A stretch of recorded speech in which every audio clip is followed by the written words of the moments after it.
Welcome to the Market Smarter, Sell More podcast. I'm your host, Andy Barnett, joined as always by my co-host, the man who puts Hayes in the Hayes group, Mr. Adam Hayes. How we doing? Good, man. How you doing? Good. Good. Hey, we got a long episode today, don't we? Yes, I think we do. We probably ought to cut right to it. That's right. So stick with us right after the jump. They'll be with us. Caillou and Associates, PC, is a boutique family law firm located in downtown Indianapolis, Indiana. With a focus on family law, child custody, and appellate practice, Caillou and Associates strives to determine the client's precise legal objectives, then develops a plan to execute to address the matter. Then the firm deploys all reasonable legal means to achieve the client's desired outcomes and goals. Their statement says it all. Caillou and Associates, problems solved. Welcome back to the Market Smarter, Sell More podcast. We are now joined by our guest. Adam, you want to give us the rundown here? Yeah, today we're joined by T. Ray Phillips. He is with Family Business Legacies. He helps do family business planning, exit strategy planning, business continuation strategies for business owners. Also works with business owners and their key managers to do retirement planning and wealth strategies. Did I get that right? You've actually got it quite well. He doesn't even need to be here. Right. So yeah, why'd you invite me in? Well, it's an interesting topic. I think we'd like to learn more about your business and you and your journey and how you got here, and then learn more about you as a person. Oh, I'd love to do that. Yeah. Thank you for inviting Great. me in. Yeah, absolutely. So give us the rundown. Where you come from? Where you going? Where you been? It may be hard for you to hear from my echo at this point, but at the same point, I'm originally from Oklahoma, right? So my family is part of the land run of Oklahoma, Oklahoma City, but way back in 1889. And so I lived my entire life there up until the time I went off to college, right? But when you're going to a small school all the way through from third grade all the way through, 12th grade, you're like, okay, the world's got to be a little bit bigger than just the bubble that you grew up around. And so my college counselor said, where do you want to go? And I said, I want to do liberal arts away from home, where hardly anyone goes, where I can play sports and so forth. They said, well, one of the schools you got to look at is DePaul. And I'm like, oh yeah, the one in Chicago, right? The one with the L, which of course everybody still does today. Even here in Indiana, like, oh, DePaul in Chicago. Yeah. Like, no, not the Blue Demons, the Tigers, the one with the W out in Greencastle, Indiana. And I'm like, all right, never heard of it. So that's probably a good start. And so, my college tour, it's where I wanted to be. Just kind of walk in and just feel that feeling that this is the place. Yeah. Graduated in 1991 and have lived here ever since. Right. So it's if you're familiar with on the football realm, the Oklahoma Sooners fight song, I'm a huge Oklahoma Sooners fan. Sure. Is Sooner born and Sooner bred. Right. So therefore my roots are deep. I'm still Sooner born, Sooner bred. Bedlam is tomorrow. It's a huge deal. Right. From a football game. It's all critical, all that stuff. But I've now lived here longer in Indiana than I have in Oklahoma, so I'm technically a Hoosier too. That's right. Hoosier, that's right. Right, or a Boilermaker. Hey, same colors. You can be a Hoosier. That's same color scheme, so that way you can just buy stuff and I do have that right because Oklahoma's red and there's IU, and then of course the black and gold for DePaul, which is Purdue. Yeah, there you go. So I do have it all covered. Yeah, so I get to play both sides of the tip. All right. Well, that's it. We're done then. Yeah, that's it.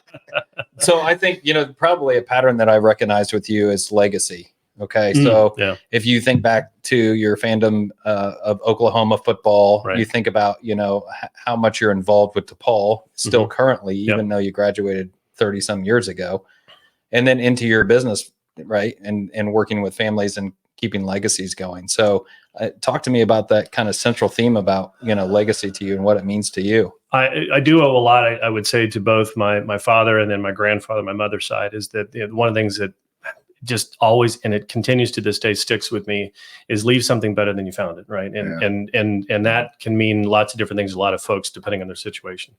So whether it is DePaul, right? I'm still very active in DePaul structure, not just because my kids go there. I mean, I've been a part of the alumni councils on many different things, been on the advisory boards to the Management Fellows program, even though I wasn't a Management Fellows in my time at DePaul, just because it's a part of how do you make that thing better, or talking with kids who are wanting to apply and go from there. So that's one side of the equation. The other one is, again, just kind of the examples of where that always plays out. I got to know a lot of folks in Indianapolis with my kids because we were involved in Haverford Little League, right? Mm-hmm. Same type of thing. We started there. There's about 300 kids. And by the time I left, my time I'm actually still on the board. My kids have been out of the program for like 8 years, right? Yeah.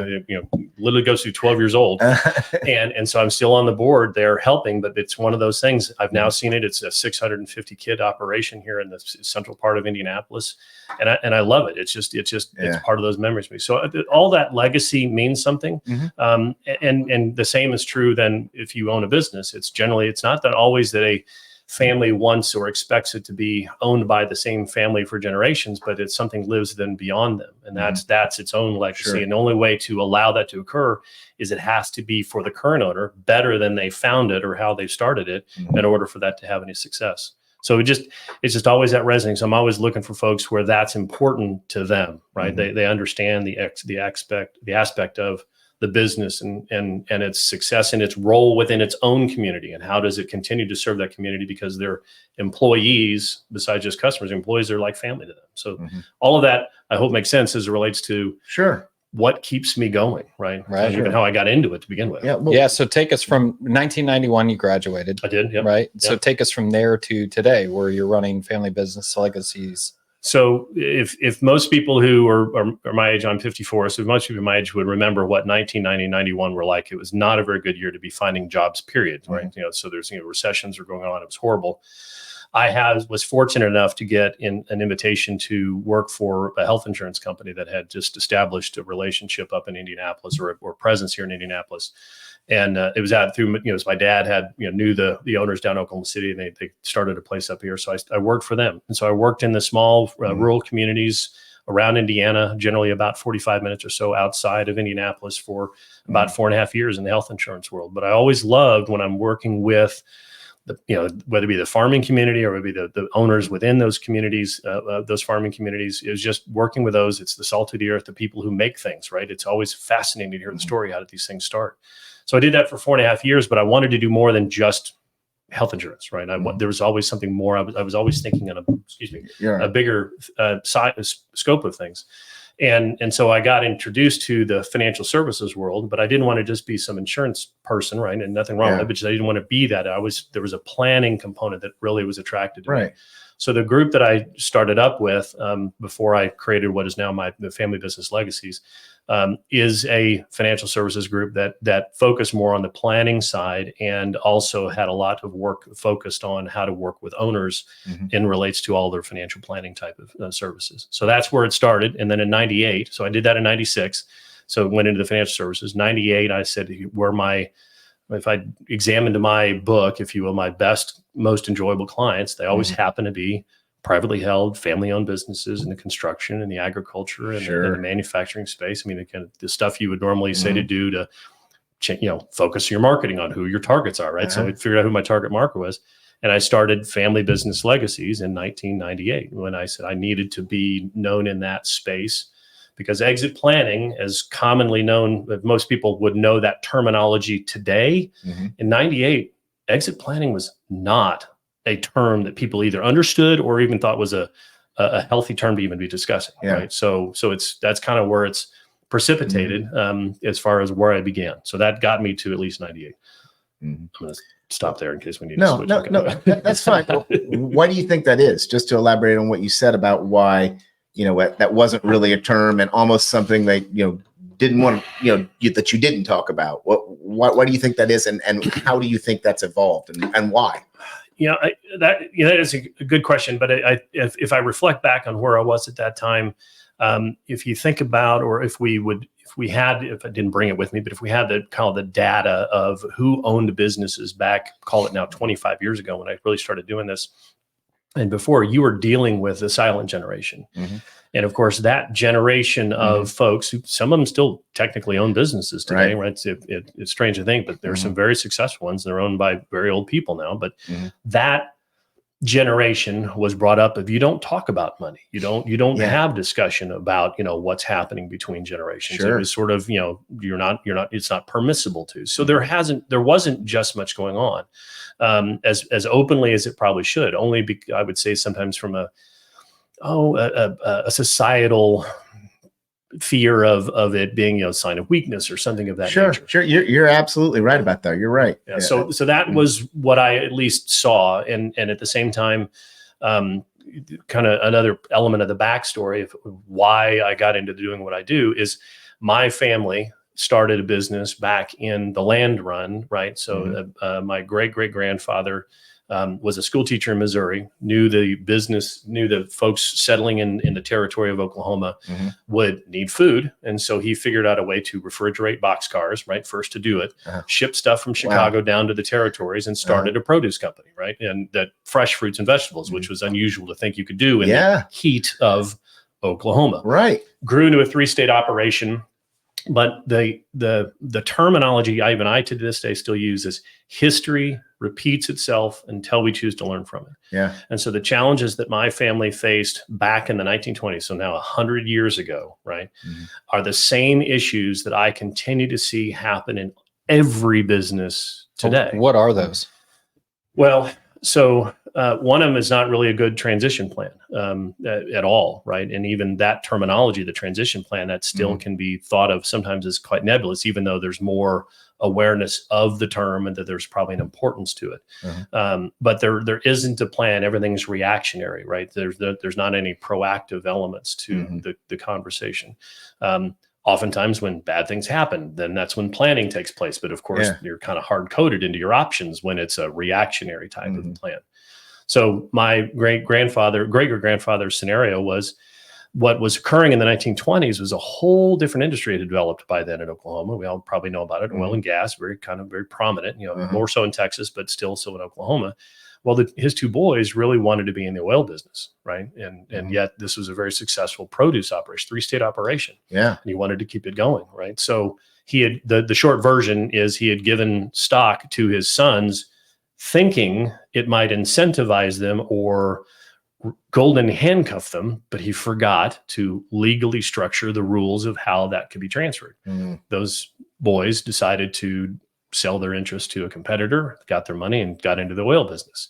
So for literally 80 years, right? So when I first got in this business, I by chance had discovered through my mother another branch of the family tree that I didn't know existed until my mother accidentally ran into them. So really, literally at the same time I'm starting my family business practice, I'm learning more about this. I kind of knew about it back then, but I didn't know all the details until I met the other branch that had all the other history that we didn't know about. That's cool. Kind of put the puzzle together there. But at the same time, it gave me it resonated why I'd been attracted to all of this. And it made some sense at that point. And so when I'm hearing the financial pains, when I'm hearing the emotional pains, and it's generational, so wealth and poverty are generational, emotions are generational. Sure. Family businesses are very emotional, they're very successful, but they're also very emotional. And you don't actually have to have family in business to be a family business. That's maybe the other thing that's different, right? Because, well, I don't have my kids in it. It's not a family business. We're partners. We're not related. Psychologically, structurally, I would call it still a family business. Most businesses operationally look like a family business, even if they're not related. But anyway, where I was getting at is because I'd seen all of that, I'm like, this is really where I want to be. If I've lived it and experienced it, and I enjoy working with the folks that really make and build things within the entire US, right? Then, why not better than to bring my experiences in to help make sure they don't go through those experiences if they can choose to learn from history, right? Instead of repeating history. Right. So that's my story. It's a great story too. So, what are your goals then moving forward? From here, where do you see? Obviously, this is something that's not going away, and it's become, like you said, more prevalent for people to discuss, and it's no longer you don't talk about it or a dirty word. Right. What's the future for it? Well, so that was interesting. Also, when I started, I planted a pinpoint in my office over 96 in college, and I said, drew a 50-mile radius. I said, I want to know about this. So this is 1998 world type frame, and so I know that things have changed, but it was really fascinating back then as businesses have continued to grow. Anyway, 50-mile radius, $4 to $20 million of revenue, and again, those same industries: construction, manufacturing, distribution. I was totally expecting there would be maybe only a couple hundred businesses that fit into that radius. There was over 1,600 businesses in a 50-mile radius from my office, right, that fit that 4 to 20 million criteria. And so all of a sudden I recognized that, one, the opportunity is limitless. Absolutely. The other one is that I'm like, if this is in 98 when I'm starting, and I'm like, at least I've got this thing figured, I may be in front of the curve. But if in 10 years or 20 years or today, if I'm still the only one talking about it, there's going to be a lot of people who will not be served because there's no way I can do it. So to answer your question of where do I go, this is what I want to do, but I'm intentionally concentrating in an area where I can serve, because this is very relational. And kind of like our discussion here, it's better eyeball to eyeball. Forget the Zoom and the opportunities and the great technology that creates efficiencies. But when you're dealing with privately held companies and understanding what it is, and technically most owners will deep down say their business is like another child to them, right? So that's the other side of the emotional component. So it's better to be in a space where I believe you can be interacting with them. So my hope, and it has been, that's why there's more awareness of the terminology. It wasn't because of me, thankfully, right? I can't be the biggest mouthpiece. There are a lot more folks in the industry across the United States doing what we do, or some component of what I'm doing, right? Which is helpful. They all need to find whoever they have a connection with, whoever is obviously talented enough to do this, and then has the capacity to do it. So for me, it's limitless. It's fun because it's always something very different. I love having the aha moments where like, well, here's what we do. I'm like, I always wondered who did that. Yeah, right. Those are great stories. I'm sure you all do the same thing in your market. Say, wow, all right, good. Let's talk about this one. So it's really Let's fun. Start a podcast. Exactly. Interestingly enough, I know you got a question you're probably holding on to, but in my mind, as soon as you said there was 1,600, companies that fit the criteria that you were looking for, had you ever researched how many other people were doing the same thing that you did? What was your competition, for lack of a better term? Obviously, there's probably more than enough clients to go around for no matter how many people are doing it. But I just wondered how many, what's that 1,600 equate to for you? Well, that's a good one. And now, had there been, there's lots of people when you kind of peel back the layers of the onion, and whether it be financial planning or something just purely financial services or the insurance business, or whatever, there's a lot of people who have always been working with businesses. So in that space, it's not like I discovered something brand new. Yeah, right. However, I would say that at least the approach of which we take it, the intentionalness to where this is the only thing that we do, right? And we market to it, obviously our branding of our name around the whole conversation. Sure. But more or less the process of the focus is I would call it the unique part back then. Yeah. So like, for example, I've got a certification that's called Certified Family Business Specialist. Well, when I got it, I was the first one in Indiana to get it.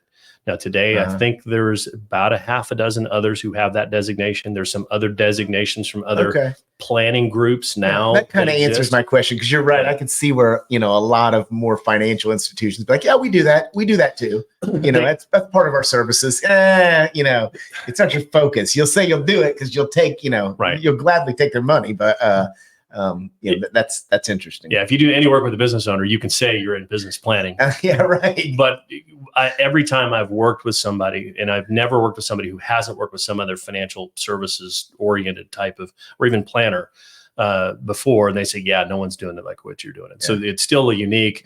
I'm still hoping, though, I believe, because of some other planning designations that are out there, they're training some advisors to really be focused on this. There are substantially more, which is good, right? That you need to have more. There's just no way, I would say there's no way somebody can serve more than about 50 at any one time. That's still pushing the envelope to do this right? To do this right wherever they are in the stage of their business. Talk to us about the process and methodology that you use. Oh, well, in a podcast? Well, I think people might want to know. Well, I think that's fair. I break things into, and I know I don't have any visuals, but I break things into what I call 6 stages, right? And so the most important one, just like anything else, I think about going to a doctor, you got to kind of have your discovery stage. You got to, you start out with, what's important to them. And in that stage, we're spending our time finding out, I call it the 6 key defined owner objectives, owner exit objectives, right? Or 6 ODEOs is kind of my acronym that I kind of put on that. It's the who, what, where, when, why, how, and then how much. So we go through a process of saying what's important to you on these things. We also go through a process of saying, what do you want to make sure doesn't happen, right? So it's one thing to say, here's what we want, but it's another one to say what we don't want. And that's, I'll just use as an example, selling a business. When people say, well, who would you be okay having this business transition to? That's a good question to ask, right? And everyone should probably have thought about an answer. The other one, though, is whom do you not want to transfer this business to? Like a competitor, right? Well, or like a competitor, like my family's business, right? Like, let's prevent that from occurring, right? Exactly. So those type of things, or even it can be, I don't want my spouse to be involved in it, not because I don't enjoy my spouse, but about that spouse, again, husband or wife, doesn't really matter, but the spouse is not in the business and will not be capable of stepping in, doesn't want to step in, doesn't want those type of things. So, so then my girlfriend, on the other hand, I was doing the math there. Who, what, when, where, why, and then how to. That's 7. You said 6. I said 6. So how and how to, though. How much. Right. I was like, man, let me count those. I'm not a smart guy, but that's true. I realized I must have thrown in the, I think what the aspect is the 7th, if you will, that helps drive it. And this is a big one for owners that they always deal with, is really the why. Right. And part of the why is, okay, let's say we get to a point, and I realize I'm not completing kind of what the process looks like, but that's the big one. But if we get to the end stage, if you will, the business is transitioned to whomever it's supposed to be transitioned to, whatever that looks like, whatever method, it really doesn't matter. Right. So if that success has happened, we call that the stage we would have moved into is called the stewardship of big things, right? Because the liquidity event, if you will, has happened. The transitions happen. The person that created it or ran it and is no longer involved in it or leading it is no longer there, but they're not dead yet. Well, all right. Well, now what? Well, what's their purpose? Right? And this is where statistically 75% of the people who do go through a transition end up regretting it on the end. A lot of it is because they hadn't thought through the why. All right, what am I going to do next? Because they identified so closely with whatever it is they were doing, there were other things lost in life. And so it's a very challenging time. That's why a lot of businesses don't transition, because they won't externalize it, but operationally, I see how they're because they can't imagine what might be next. What would be next? Yeah. What do I do next? I can't imagine doing anything else but this. All right. Well, then I'm going to hold on to it. Well, that kind of gets in the way of it ever being transitionable. Right. Right. So you ever watch Succession? No, I have not yet, because but everyone has told. In fact, some of my other peer group folks that are from around the country, they've said they've watched it and says you've got to watch it. So that's going to be on my next. You've got to watch it. As soon as I'm done watching Welcome for Wrexham season 2, I'm going to switch to that's what he's doing. It's the perfect segue for us. I got one more business question before we go on to personal stuff. So, we talked really about your specialty, in continuation planning, exit strategies, continuing family legacies. But what we haven't talked a lot about is your retirement and wealth strategies. Talk to us about that, and talk to us about how your approach is unique and different to what they might experience, which is any everyday place that they go and get financial advice or retirement advice. Well, so one of the first things we always do is help an owner fully appreciate, even though they may internally know, is the fact that all of their wealth is their business, right? And so we translate it into what any even good traditional investment advisor would be talking about. You don't want to be concentrated in any one asset, especially more than a percentage. So generally over a 30% concentration in any one asset is going to be a risk, right? Even if you don't know it's a risk, it's really a risk. Well, when I go look at owners, I look at their net worth statement. Well, if we actually can calculate the value of their business, 80% or more of their net worth is their business. So they're way over concentrated. Yet to them, they will tell us the investment markets is risky for them. Their business is not. Right. And so if that's true, then we're trying to help them change and become more comfortable that they have to realize maybe what really isn't as risky as they think it is. Right. But it's risky because they don't know it. They know their business. But when we get to the standpoint of because of the profitability of business. If a business is successful, it's highly profitable. So meaning its ROI is easily in the double digits, high double digits.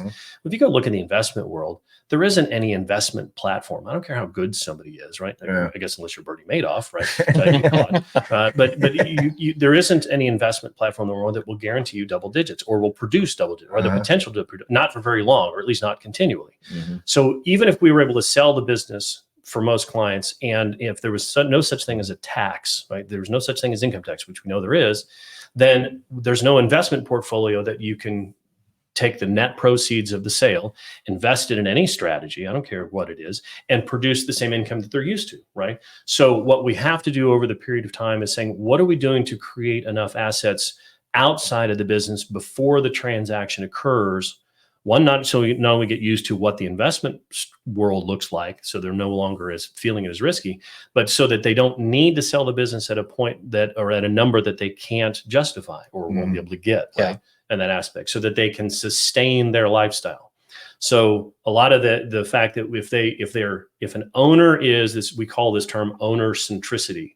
If the business is dependent on the owner for how it operates and continuing its operations, then it is one of the most difficult things to transition. If an owner also has all of their wealth and all their income flow from the business they got to be there to operate, it's not attractive to a buyer to purchase, right? Because all of the knowledge is in the head of the person that's trying to leave at that aspect. So what we're doing is helping them utilize all the traditional tools, right? You still need a retirement plan, right? And you put money into that. We still need to look in and say, if I'm going to save $1, I need to, if I'm going to earn $1, I need to save a certain amount to create some wealth outside so that I'm not dependent upon it. If we do that before they want to start walking away from their business, they then financially can afford to let others learn how to run the business and make the mistakes that made them a great business person to begin with, right? They have to, their next leaders have to have the power, the capacity, the authority to make operational decisions, make mistakes, even if it could cost things financially. But if an owner is too dependent upon it, they won't let that happen. So it kind of gets in the way. So that's a long answer to your question, because it doesn't, to me, the investment management is an important ancillary piece. And we have teams of advisors or investment specialists who manage a portfolio. I'm trying to get them to say, hey, what are we going to do with $1 of profit? I want to put it back in the business because I want it to grow, but I want some to come out so that we're not dependent upon it when we want to also sell. Right. And that takes time. You can't do that overnight, right? And unless you go IPO, but that's not most of the business I'm working with. That's not their plan. Right? They're not trying to go be the next, hey, bio firm that started yesterday and got sold for $10 million in a week. I mean, it's not going to happen with me. So does that help? Does that answer your question? Yeah, absolutely. Very helpful. Yeah, it seems like a lot of people do a lot of financial strategy planning around how much you're saving. In other words, getting up the mountain. The analogy of the mountain, right? So for half your life, you're climbing the mountain, saving. The other half, you're coming down the mountain, and now you need that savings to distribute to you in some amount to keep you, living your life. And a lot of people don't think through the distribution phase of that. No, because you're right. It's one side going up the mountains, the accumulation planning, and then on the downside of the mountains, the distribution planning, right? But if we don't have a mountain high enough, there's two things. If we don't have the mountain high enough, the distribution plan won't fit, right? The other one, I always say, goes back to the whole goal setting, the owner defined exit objectives. If we haven't thought through what's important and all those other components, we may find ourselves as we go up the top of the ladder, we've leaned our ladder against the wrong wall, right? Or or we climbed up the wrong mountain, right? So because we don't have the outlook like we would want. So that's why it's always independent. Now, part of the reason that it's our planning process is more intentional, right? But yet, if you think about business owners, they're let's go. We're driving. It's how they're successful. Is let's go. I see an opportunity. Let's go get it, right? So, but this is significantly more intentional. I mean, I call it defensive planning versus, offensive. Football analogy. Offense sells tickets. That's right. Defense wins championships. So I'm going to be more on the defensive side, right? While not trying to take away from the offensive side, because that still needs to happen in order for it to be sold. So great. Awesome. Thank you. Yeah. And I think a lot of his answers actually clarifies who he is as a person too, from a personal standpoint. So you an early bird or night owl? Wow. First person that's had to think about that. Well, do you sleep? Okay, let's start with that baseline. Do you sleep? Yeah, right. It's actually tough for me to get much more than about 6 hours worth of sleep, right? Yeah. So I think growing up, I was kind of the fear of missing out. So I always loved staying up late and doing all those other type of things. But I also know now that if I don't work out in the morning, it's not going to happen, right? Yeah. So part of my still sweating today is the fact that I had my workout at 6 o'clock this morning, and it was an intense workout. And it's the rest of the days here we are. Not the big bright lights and heat that's in here, but it's more that. So no, I am much more now a morning person. Growing up, hated mornings, right? School, going to college, I avoided 8 o'clock classes every time I could, right? I guess who really doesn't, right? Well, you were involved in strategic planning early on then. That's right. Yeah. Strategic planning away from 8 a.m. That's right. So I didn't know that I was doing it, but you're right. I was. Yeah. You already said you were a sports guy because you're at least you're watching Wrexham, and I just assume you're a Sooner fan. You talk about the Bedlam game, I know. Did you play sports growing up? I did. So I played baseball, soccer, and football. Okay. My favorite question to ask: what was your high school mascot? Mascot was a Cyclone. Cyclone. Yeah, Cassidy right. Cyclone. I love hearing all the different. That's great. That's fantastic. So, so I know you're a bourbon guy, right? I am a bourbon guy. So tell us about that. So what's your daily go-to? Or maybe weekly go-to, however, it doesn't matter how much you drink. Just what's your standard go-to? Yeah.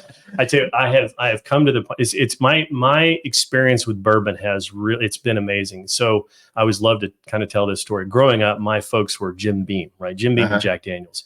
And at the time, I if I was going to go around and say, Dad, can I have a drink, or or I'll go sneak a drink, or whatever the case may be, those were like the most painful things to have. I'm like, who drinks this stuff, right? Yeah, right. I mean, you do this on purpose? It tastes like gasoline. Exactly. Well, and so now the other one I also learned is I'm not a gin drinker. In fact, and so there's two drinks that I hate: is gin and then tonic. So therefore, when somebody puts gin and tonic together, I'm like, really? Like, no. You mix these together? Yeah, right. So anyway, so that, I never had to worry about gin and all that stuff. But on the bourbon standpoint, I finally got to college and somebody brought in Maker's Mark. And I'm like, oh my gosh, I'm glad I didn't know about this in high school. This has been a really big problem. So it was the more sweeter flavor, if you will, relatively speaking.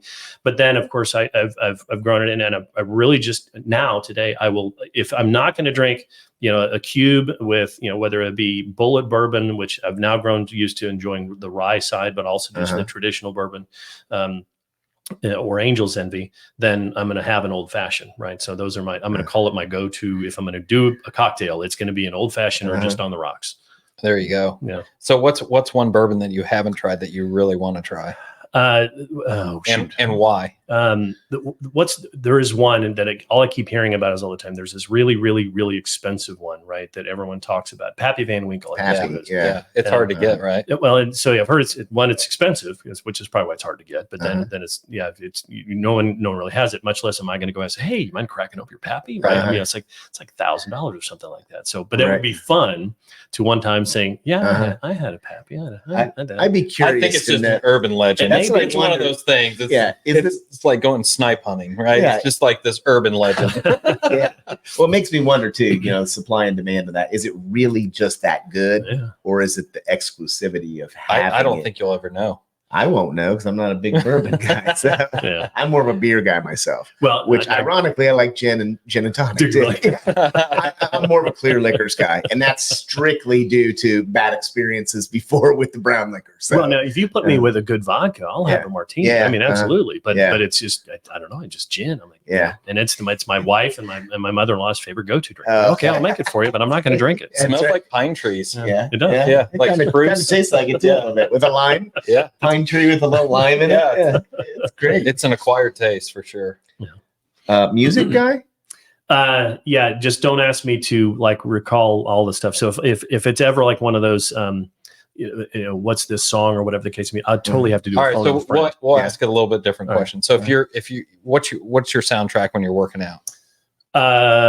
when I'm working out, well, I have to go with whatever the Orange Theory Fitness is doing. So it's going to be whatever combination they have. But a lot of times it's going to be old rock. They're going to put in there some beats and there's some mixes and all that type of stuff. So so generally, if I am going to do a workout, especially if I'm running, it's going to be at what pace am I doing it? Or if I'm rowing, so I'm hearing a beat and I'm trying to go to that type of thing. So that would be more of a tempo oriented from a workout standpoint. If you've got a long family trip, or you've got a long business trip, say you're coming from here to Oklahoma, what are you listening to? So there's two things I'm listening to. If I'm tired, I'm listening to comedy, right? I'm flipping to whatever Sirius station has comedy on and flipping back and forth to find something that just makes me laugh. If I can't do that, I'll flip on a Gabriel Legacies and listen to one of his, his things. Yeah. Fluffy. Fluffy. So as long as I'm laughing, I will never fall asleep. I mean, in fact, that's I think it's much better than 5-hour energies and all that stuff. Yeah. You can't be tired if you're laughing. That's just how we've enjoyed it. I never thought about that. I watch podcasts a lot of podcasts, especially in the evenings. Yeah. No wonder I go to bed so late. I'm just laughing the whole time. So if I'm doing that, or if it's not comedy, I'm listening to country. I'm a total country guy. I mean, I grew up, my mom and dad, it was the Willie Nelsons and the Johnny Cashes and all that stuff from the old country. I was going to say, is that what you prefer? Where do you stand on the newer country versus the? Oh, I'm totally in. It's whether it's Morgan Wallen or Luke Bryan, all that stuff. So that's still that. Yeah, absolutely. So I've got that mix. I had them. So I guess I got my playlist. I can kind of pull it up. I even go back to Charlie. It's Charlie Daniels Band. I mean, it goes all the way back. So just good. Okay. I just like good music. I mean, it's just, and I still think a lot of country. Some will still call it pop. It's current pop, but it's there's a lot of good country. What was the last concert you went to? Shoot, what did we just go to? I think here in town. I think it was Coldplay. Oh, nice. I think I went to Coldplay. Nice. The one I would love to go to right now is U2 Out in the Sphere. Oh, yeah. How crazy is that? Well, I just wanted to see the Sphere. One of my buddies went last weekend to see Adele and U2 there. I know. That's what I said. Adele was there also? He sent videos. I got to show them to you. They're absolutely ridiculous. I bet.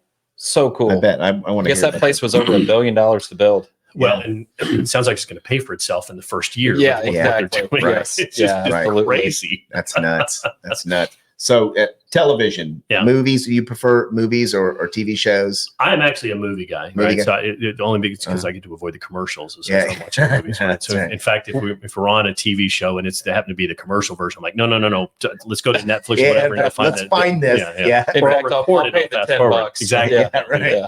So totally a movie guy, but I love good episodes. I mean, the biggest one I've gotten into more recently, I think most everybody probably has some relation to this, would have been 1883, right? I didn't really get into Yellowstone. I saw it, I kind of came into it, but then when 1883 came out, I got with my wife, we got hooked, right? And so now we're to 1923, now waiting on the second. That's season. The one with Sam Elliott, isn't it? 1883 is. Yes. Yeah. I saw, isn't there another spin-off series about a sheriff or something? There is. It's Bass Reeves. So that actually starts Sunday, I think. So we've got that queued up. Yeah. And I just saw some reviews on it that it was okay, which again, I guess people are going to be critical about stuff. Yeah, sure. I imagine they can go deeper, and hopefully they do, right? Because evidently the story about Bass, and it's sort of like all these movies. I love the movies, especially that are about the people who you never would have thought, like what was and see, it's kind of like music. I always forget the names of it. There was a movie about a bunch of black women who were actually the brains behind all of the science or the science and NASA program. Yes, it was on HBO. Correct. And I don't remember the name either. Was it Hidden Figures? It might have been. Okay. So those type of movies I love because those tell a story, right? That just needs to be told. Mostly, I would say to give people hope because life is hard. I don't care where it is. Life is hard. And so if there's all these different folks who actually did great things that are just not known about, that could be a detraction from opportunities that people would never have thought about. So the Bass Reeves, you hear the story like you can't, if that didn't really happen, no one would believe the story. It would not even be permitted to be produced. I don't even know the story. I guess. So he's a guy who got out of slavery and then if I'm reading it all right, but he got involved with the Native Americans, learned a bunch of different languages, and then became the first black sheriff. I was going to say, lawman. It's a lawman. So, and then of course you got connected to him with the 1883 episode. You see where kind of that's the other side. So 1883 is after his lawman days, but his story is evidently fantastic. So I'm hoping it comes out. So that'll be a big one I want to see. What are your top 2 movies? Well, I'm going to call top 2, not 3, not your favorite movie. Your top 2. Right, we'll go top 3. Yeah, top 3. If 2's hard, I don't know. I don't know if these are in any order, but one that always is one of my favorites is The Rookie. Right. Okay. So it goes back to sports. The guy who, again, coming back from a lot of tough stuff. Yeah. So that's one. Only because I like the story. I'm not sure it would be the greatest movie, but I love The Hunt for Red October. I mean, that was one of the books. Yeah. So I got a buddy of mine got me into reading, and he introduced me to Hunt for Red October, and then all the Tom Clancy books and whatever. So when that came out as a movie, that's one of my most favorite. So I'll think of my third one in a minute. So I was going on 2. I got there. 2's fine. We'll stop at 2. 2 would have been perfect. Do I get to spin the wheel yet? Yeah. All right. Oh, here we go. This is my favorite part here. I don't see this. You're going to have to tell me. You're going to get a chance here. Let me go to present here and share the screen. And you can. Oh, I don't have it open yet. Sorry. Hang on a second. Spinner wheel. Do the people on it get to see the spinner wheel? Oh, you can look at it. There it is, the picker wheel. It just requires me to be a little bit more prepared. It's all right. We'll just cut all this. Okay, picker wheel. Here we go. And these are topics that you are not going to have any idea what it's going to be. Hopefully it's not something we've already touched on. We probably need to update these a little bit. Huh? Yeah. So I think it's like for sports for 200, Bob. Yeah, that's right. That's exactly right. Let's see what sports are. Oh, good. There we go. Vacation. All right. So tell us about your dream vacation. It can either be one you've been on or one that you would like to go on. Well, and it's almost like I'm cheating with this, and because there's actually 2 that are. Here we are, 2 again. Give me your top 3. And I can actually probably give you a third. So the dream vacation that I actually did have, but will be kind of recreating some of that, is back in 1989. Let's say 98. It's in 1980. Yeah, 19. I was still in college, obviously. 1989. I went on a program called Semester at Sea. So I don't know if most people would know that, but anyway, it's a bunch of college kids gets on a ship, right? There's a bunch of ancient mariners. Terrible already, right? Yeah. There's actually, I'm not kidding. I think it's an HBO series. It's that or a Netflix series. There's actually they went and filmed like a semester or so ago. They filmed the entire operation. So you get on a ship. Between ports, you take classes. So this is real. And then, of course, when you get into port, you go tour the country, tour whatever country you want to. You go around the world. Wow. So in 1989, so if we remember kind of the history of 1989, there was still the Soviet Union, right? There was still Yugoslavia. The Tiananmen Square had not yet happened. And so we went through all of these countries, right, just before everything started to break down, right? Wow. So we were in Yugoslavia. And during the Civil War, we got to see inflation change by 100% every day. It was crazy. I'd come back into a store and the prices would be dramatically different to our favor, but it was, I can't imagine what's the world for them. In Yugoslavia, it's now Croatia, is one of the most beautiful ports and cities because it has never been touched by wars and whatever, and it is built into the cliffs. It is Dubrovnik. And now, of course, due to I think it was the Game of Thrones. I think a lot of stuff was filmed out. It was, over there. So now all of a sudden it's become this kind of the destination cool place, right? And which is good, but at least the old town has been kept. I will tell you, if anybody can go to and see one of the most gorgeous cities on this planet, is going to be Dubrovnik. So I've said I'm going to take my family back to go see that, just because it is always ingrained. I've got a picture on my wall of me sitting on the ledge of the cliff looking down over the old town at sunset. I mean, it's phenomenal, right? It's iconic in your mind. It is. And so I just think just like anything else, experiences matter. And that's a big one. And Semester at Sea, around the world would matter. I bet. So we're going up. Odessa was a part of Ukraine, but there wasn't Ukraine. It was the Soviet Union. So we're walking up the Potemkin steps in Odessa, and of course now that's under war, in Ukraine. So it's really interesting to go back and see where all things have occurred. Yeah. We were staying in Beijing University 1 month before the Tiananmen Square, and all the students were from Beijing University. The guy who stood in front of the tank was from that's where the protests started. So we're to be a part of that history and now look back on the other side. Is really one of those great experiences. So that was the benefit of that dream vacation to take them back. The one we're planning on is going. Well, my wife and I've gone, but we're going to take our kids to the UK next year because my son he's graduating from college. He says, "Well, Dad, there's one thing I'd love to do. I'd love to go to the Open." That'd be awesome. So we said, well, let's see if we can get tickets. Sure enough, we got tickets for the first day of the Open, which I couldn't believe we got. It's real. Right? We said, buy them real quick. So our travel agent says, yeah, those are real. Like, wait, we're buying them right now. So we're buying them, and now we're planning a 2-week trip around going to see that's going to be really England cool. and England and Scotland. But of course, when we're there, we have to stop through Wales to go see Wrexham.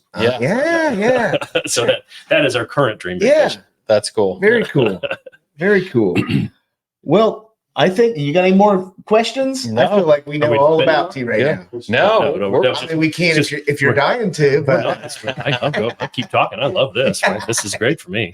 That's great. You know what? I think his proximity in relation to all those historical events happening, I don't know if that's just a coincidence. I'm just saying he was in each of those places right before a massive thing happened.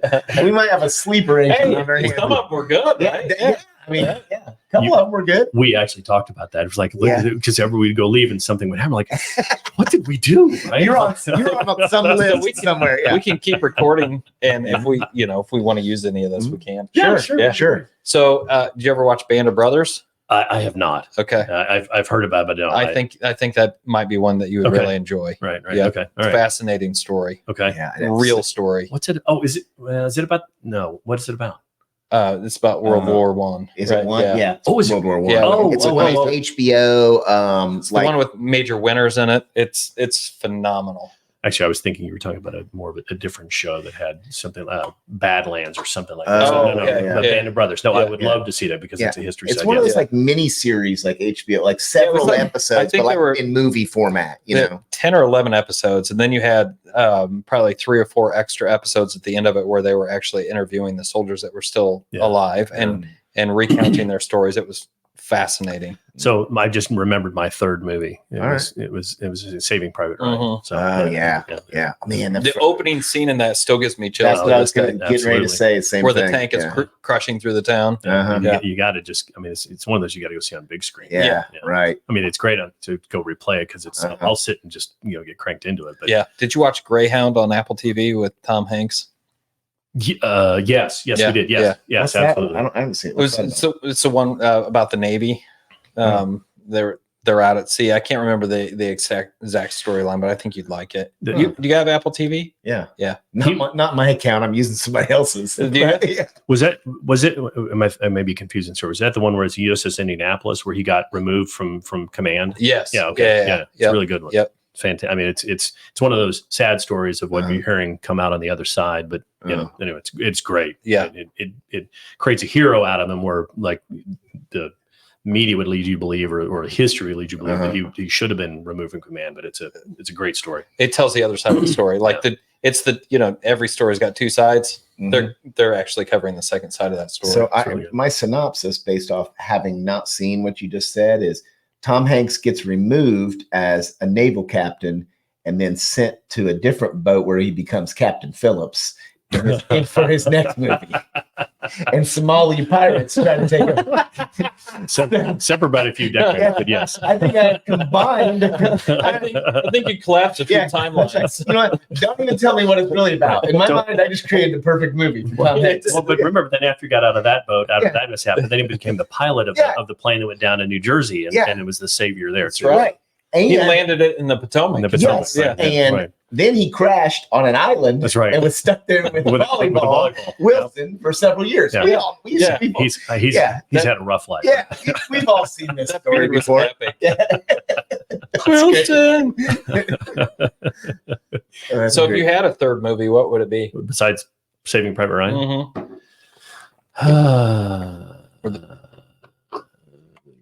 So you're really asking for a fourth movie. Yeah. There's not 4 spots on 3.5. The first one didn't count. That's right. Let me come back to that. I'll come up. I love them all. So when you drink bourbon, do you have a cigar with it? Only if I'm not going to be kissing my wife that night. Yeah. So, otherwise, she's like, "Gosh, this is awful." Right. Yeah. So no, I will. I do. I don't smoke them very often, but I do enough to it. Especially if it's the right occasion. Yeah. So. And how do you make your old fashioned? So I make it with the cherries and the syrup, right? And so, but what I'll always do is I'll get the cherry in and the orange, and I'll crush them, right? To kind of, I saw this happen. A bartender did this once, and it really kind of helped spread out the flavor, and then pour in, the syrup and then the bourbon over that, and maybe a hint, a splash of a soda, right? Just to cut it just a little, right? You are the second person in, I feel like, the last few episodes that's talked about old fashions. Yeah. Yeah. I mean, they're just really, really smooth drinks. In fact, I'm probably going to go have one of those. Now that you mention it. Yeah. Sounds really good right now. Turn on the song I Drink Alone. George Thorogood. Right.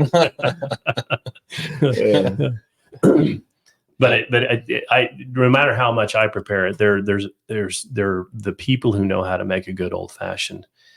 I have to admire them, because it is. I will say it's hard to make one that is just spectacular. Yeah. So I think there was one of still my most favorites, and they've done it more than once. So I know they know how to do this. I think it's actually over at what's that restaurant over on 82nd Street? It's got the fish on Bonefish, right? Bonefish will do it, and they do it with they kind of do a smoker type of thing. So they make the old fashioned, they do some smoky thing on it, and that's just, I'm like, I can't make that. I can't, not just the smoke part, but just how they mix it. I'm like, I don't know how they do that. I hear they have good bang bang shrimp too. They have fantastic bang bang shrimp. They do something similar at Big Woods with the smoker type. Oh, do they really? Yeah. Like a dry ice type thing where it comes out. Yeah. I don't know what the hell looking like a Halloween treat. It's that's exactly right. Yeah. Well, the other ones is I've seen them done with the like the dry ice type of stuff, but this is really where it's like smoke wood. I mean, you put it on there, and it's really a smoky. It's not just for flair; it's actually impacting the flavor. So they're adding the smoke of the wood into the Okay, and they cover it and they let it kind of sit there for a while and kind of mix it in through. Oh, that's cool. Thing. So it's again, if they do it right, it can be done. I've had one that was bad. It sounds like an art form almost. Yeah, that's what I'm wondering. Is like, what's the consistency on this? Like, are you? It's like, oh, this is a good old fashioned, or this is, this one's, it's good, but it's not like that one I just had. Yeah. If you're talking about the one with the smoke part, if you go to the same place, but you got different people making them, or okay, let's just say it's the same person making them all the time. Can they always make a good one? I will say, like at the Bonefish, I've always had the same and I know that's not made by the same person. They don't have the same bartenders all the time, and they've been able to do that. So it's okay. There have been, I mean, the people who know how to make them, and if it's a skill. The long story short is that's a sellable business because they have a repeatable process. That's right. Yeah. See, there you go. Yeah. See, very good way to turn that. Yeah, we turned this right back into business. That's right. That's great. But they need to market that too. So not just to have a repeatable process. You need to be able to pronounce the deers. Make sure people know. That's exactly right. I was actually talking with a client about almost candidly the same type of thing. I was asking him this morning. I said, well, what separates you apart from kind of your competitors out there? And I was hoping he wouldn't say, well, we have the best service and, cheapest prices. I mean, of course, everybody says that, right? But he was talking about how they were able to customize certain things. I'm like, all right, to what extent does everybody know that's used as well? I think there's a lot of people that do, because they keep coming to us and say, no one can manufacture these like this. Okay, that's great. Now, how do we go proactively send that out there? Which means they need some folks like you, I think, to help them market that. But it's the same conversation. It has to be known, not only internally, culturally, but then externally to the people who would otherwise demand it. Right. Exactly. So did you ever watch Major League? I did watch Major League. That was one of my favorites. Yeah. Just because of the humor in it. It's the major. It's just it is the fun part of the humor is all of that, right? It is because it's the spoof that they kind of do on that. You just hit me. What is my fourth favorite movie? What is it? Monty Python Holy Grail. Oh, I love it. Absolutely. Oh, yeah.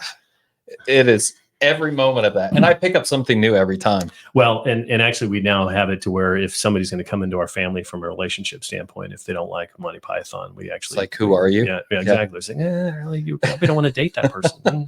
No, if they can't get her humor.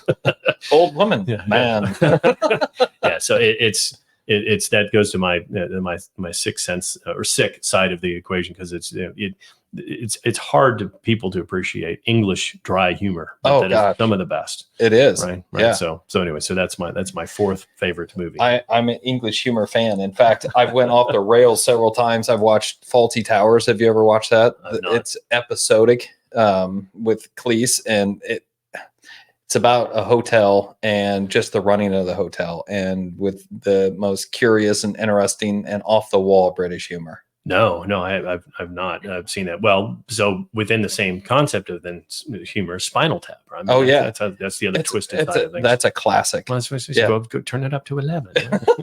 Tune in and rip the knob off, man. So yeah, it's fun to have that side of see that side of humor. Monty Python, The Holy Grail. That was fourth movie. That was his. Yeah. No. Okay. Yeah. You can't go wrong with that. No. Well, now somebody could argue that's never going to win any Oscars, right? That type of thing. But it's what is your favorite movie? It's just I don't care with the Oscars. Not what should be my favorite movie. What actually is. Yeah. Well, did you hear that actually that they are putting Monty Python back on the big screen? Did you hear that? Yeah, they just announced that it's coming back to the big screen. When? Right? In the spring, I think, is what I think I remember seeing. Oh wow. Yeah. Wow. So yeah. That's going to be fun. It'll be work trip. Go to Flick. Yeah. That's right. Yeah. Go to Flick's Brew House. Yeah. Need some Sit in the cocktails. comfy seats and drink a cocktail. Have an old Maybe fashioned. an old fashioned. Or several. See if it'll come with an orange peel. Yeah, that's great. What do you think of conference realignment? Which part? Oh gosh, all of it. I mean, holy crap. The part that affects Oklahoma. Actually, I kind of saw that your conference is just getting decimated. Well, they are, but then I think they've done a good job of replacing it into that. I mean, because when the first realignment happened, what it was 7-8 years ago, I saw that and I said, one, it probably needs to happen, and two, I said I predicted that there would be at the end of the day, you're going to have 5 conferences of 16 to maybe 22 super conferences. And of course, then that kind of died for a while. I'm like, well, maybe I was wrong on that one. But then ultimately, when we realized that wasn't going to die, it was just going to matter of time of when it cycles through. Of course, this is where we are. I was totally in the impression that Big 12 would just implode, right? I mean, it's just like they're just going to implode. I thought you guys would all end up over in the SEC or ACC. Well, or the Pac. Remember, the first go around was the Pac-12, right? The combining. And now the Pac-12 is just gone. Well, they're gone, and yet they're going out with a bang. I mean, look how many good teams are. Who would have thought in their last year, because they were the failed conference, if you will. Yet, 4 or 5 of the top 10 are all Pac-10. Right. Where did that come from? Yeah. Right. So, I think in many cases, conference realignment is a function of, again, everything is about money, and of course, some people say that's a negative thing, but at the same, money still drives everything. We're still a monetary economy, so if you can't structure the revenue model to make it work, it would ultimately die off. So there's some benefit for that. And even the whole NIL thing, right? I again, I know people that was the death of college sports or college. I'm like, no, it actually probably supports it in a way they never would have thought. I feel like it leveled the playing field. Well, it did, because you also, but no one predicted kind of how it's evolved now. They were all predicting only a couple of big folks would get all the money and everyone else would starve on the, that's not at all what's occurred, right? And so it's helped other people do some things. What actually the other one that no one predicted, and even I didn't predict, but not that I would have, but it's fascinating to see that it may actually keep people from going pro early. Yes. Because they can make enough money and say, do I really want to tolerate the crap of what I have to go to, or go to a bad team, or whatever the case may be, because I can make enough money. I can just spend another year in college, which is pretty much paradise. And make money. Caleb Williams talked about that publicly. Well, that's because he's not going to win a second Heisman Trophy and a national title, because he's got Lincoln Riley as a coach. But that's a whole different discussion. How much more time you got? Poor coaching. Poor coaching. But I mean, he came out and talked about that publicly as well. It's like, hey, based on where I see the draft coming up and which team might be number one, I might stay back so because saying, I don't want to go play for the Bears. It could be the Bears. It could be Bears fan. It could be the Cardinals. It could be the Colts. Right. Well, that's true. It could be. So, but ultimately, he's going to have to go to a bad team, right? I mean, he's enough of a generational talent. He really is. Yeah, right. As much as it pained me to watch him leave Oklahoma to go to USC, I'm not totally surprised, but he is truly that gifted, right? Yeah, so he's going to, but the way the NFL draft goes, they're not changing that rule. So it'll be the worst team that year gets to draft him. That's right. But he'll be, $5 or $6 million richer before then. So he won't really, he can go. So I love I think I've supported more of the NIL than ever. And then from a conference realignment, the only ones that to me candidly never really made any sense is why was it USC and UCLA that went to the Big Ten? I'm okay, because that's not, despite all the money, there's a bunch of sports that again, even all the money they're going to have, how do you support the other teams that are not revenue sports traveling across the country to go play a conference game? That's going to be a tough one. I don't know how that's a weird one. I'm not sure how Kevin Warren made that happen. Yeah. Right. I don't know either. And that sort of came out of surprise, right? It really did. It was almost like the Colts in the middle of the night leaving Baltimore. It's like, by the way, we're leaving the Pac-10. Where are you going? Big Ten. What? Right. And even that with the Colts leaving, sure they did leave in the middle of the night, but they had literally been threatened with the city saying like at any moment they're going to have a whatever sort of forum and basically take the team and claim that the team belongs to the city, not the owner. Oh, I didn't know that. Yes, that's a history. And that's why Irsay's hopped on the Mayflower and flipped him the bird and said, "We're out of here." Yeah, he literally one of his like drinking buddies was the guy who owned Mayflower, and he was literally like, "Tonight we're leaving. Tomorrow they're voting." And they're probably at that vote going to declare that the team belongs to the city and that they can't move. So he was up in the middle of the night, left. And then those hypocrites in Baltimore went ahead and stole the Browns. And now the Browns have a new team. That's right. The Browns are the Ravens. I was trying to explain to my kids last weekend why the Titans were wearing the Oilers uniforms. It was like you know what? Just forget it. It's a long story. It doesn't make any sense. The Titans have been here 100 years. They're like, isn't there already a team in Houston? Yeah, they're the Texans.